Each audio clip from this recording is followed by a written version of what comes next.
Hello, সবাই কি করছো? তো সকাল থেকে কিছুই পোস্ট করতে পারিনি সংসারের কাজে ব্যস্ত থাকার কারণে। তো সকাল থেকে ঘুম থেকে উঠে এই আমার কাজ শেষ হলো। তো রান্না টান্না বাসন টাসন সব মেজে রান্না টান্না করে আর এই আসলাম। তো এবার কি রান্না করেছি তোমাদের সঙ্গে শেয়ার করছি। তো চলো।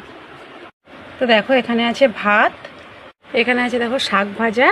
তো পেঁয়াজ লঙ্কা আর ফোড়ন দিয়ে শাক ভাজা, কলমি শাক। আর এখানে আছে কুমড়ো ভাজা। আর এই ডিম সেদ্ধটা আজকে যেহেতু মাম্মার স্কুলে পোলিও খাওয়ানো ছিল, তো তার জন্য ডিম সেদ্ধটা দিয়েছে স্কুল থেকে। আর কি করেছি তোমাদেরকে দেখাচ্ছি চলো। আর এদিকে দেখো করেছি চিকেনের লাল লাল ঝোল।